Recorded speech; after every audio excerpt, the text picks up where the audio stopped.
Assalamualaikum warahmatullahi wabarakatuh. Selamat pagi teman-teman semuanya. Terima kasih kesetiaan Anda di channel saya. Jangan lupa like, share, and subscribe. Baiklah teman-teman semuanya, pada kesempatan pagi yang berbahagia ini kita masih bisa berjumpa di ruang virtual ya. Alangkah baiknya kita memotivasi pada diri kita sendiri untuk menjadi salah satu pribadi yang menyenangkan. Oke teman-teman semuanya, pada kesempatan hari ini saya akan berbincang-bincang terkait dengan perkembangan dan pemahaman individu.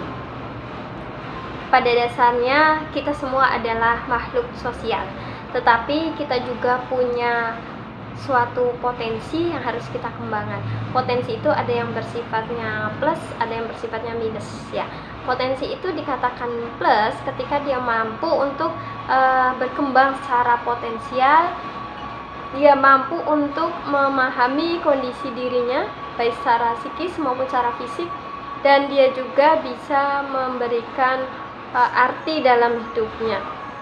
Sedangkan potensi yang bersifatnya negatif, ketika dia punya permasalahan yang tidak bisa diselesaikan, maka yang berkembang adalah potensi permasalahannya. Beberapa hal yang harus diperhatikan pada aspek sikap, kemudian kepribadian, kemudian tingkah laku ya, dan bahkan aspek-aspek perkembangan lainnya yang terjadi secara insidental dan bahkan kita pun tidak menyadarinya. Maka poin tertinggi pada aspek perkembangan individu adalah satu titik, yaitu kesadaran. Ketika seseorang itu sudah memiliki tingkat kesadaran tinggi yang baik, maka dia akan bisa cepat berubah. Tetapi ketika dia tidak punya konsep kesadaran diri yang bisa dikembangkan dan dibangun, maka dia tidak bisa berkembang secara efektif dan efisien. Apakah penting menurut kita suatu perkembangan diri yang bersifatnya pribadi sehingga kita dapat mempengaruhi kondisi lingkungan sosial? Ya, kalau kita berbicara tentang pemahaman diri, maka yang harus diperhatikan adalah faktor-faktor pendukung dan faktor-faktor penghambat. Adapun faktor pendukung dan faktor penghambat terhadap potensi yang ada dalam diri individu itu dipengaruhi dari kondisi psikis yang ada dalam dirinya, pengetahuan, keterampilan, budaya, adat ya, dan skill-skill yang sudah menjadikan pengalaman dalam hidupnya. Tetapi faktor penghambat itu bisa dirasakan oleh individu itu sendiri, dipengaruhi dari faktor internal maupun eksternal. Faktor eksternal itu diantaranya ada lingkungan, masyarakat, keluarga, sekolah, kemudian kondisi sosial lainnya. Itu hal-hal yang harus diperhatikan ya. Kemudian untuk perkembangan konsep diri yang memiliki dua perspektif. Yang pertama adalah konsep diri positif dan yang kedua adalah konsep diri yang negatif. Konsep diri yang positif ini bisa berkembang karena individu itu berada pada kondisi lingkungan yang sehat. Sehat secara mental, sehat secara finansial, sehat secara fisik.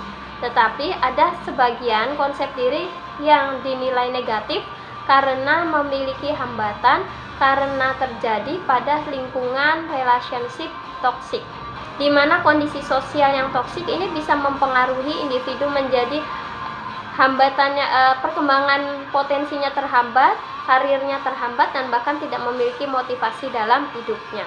Maka konsep diri yang harus dikembangkan dan harus dibangun pada prinsipnya adalah konsep diri yang positif. Konsep diri tidak dibawa sejak lahir. Konsep diri tidak dimiliki berdasarkan genetik, tetapi konsep diri ini bisa berkembang, konsep diri ini bisa terbentuk pada diri seorang individu ketika dia berada di suatu lingkungan sosial baik yang positif maupun yang negatif. Dominan dari konsep diri yang negatif ini dipengaruhi dari relationship yang toksik ya. Kondisi lingkungan yang beracun, yang kurang baik, bahkan bisa menghentikan potensi perkembangan kita. Sebenarnya kita harus minimalisir. Ketika kita tidak mampu merubah suatu lingkungan keadaan, maka sebaiknya kita yang keluar dari lingkungan tersebut demi menjaga kesehatan mental. Tetapi kalau kita berada pada kondisi lingkungan yang sekiranya baik dan positif, maka perlu kita kembangkan lagi. Jadi pada prinsipnya kehidupan itu adalah kesadaran. Kesadaran di mana seorang individu itu mampu mengendalikan dirinya, mampu mengembangkan potensinya, dan bahkan dia mampu untuk memilah dan memilih mana yang harus dia lakukan. Ya, the life is choice. Hidup adalah pilihan. Jadi ketika teman-teman merasa pada suatu lingkungan yang bersifatnya toksik, maka sebaiknya segera sadar, kemudian merubah konsep hidupnya untuk menjadi lebih sehat lagi. Ya, kondisi fisik yang sehat itu dipengaruhi dari kondisi psikis yang sehat. Jiwa yang sehat itu mampu mempengaruhi fisik yang sehat. Ya, jadi kalau kita mau sehat secara fisik maupun psikis maupun finansial, maka di situ harus ada suatu perubahan. Istilahnya attitude change for everything. Sikap dapat merubah segala sesuatu. Oke, untuk bincang pada pagi hari ini kita cukupkan. See you next time. Thank you for your attention.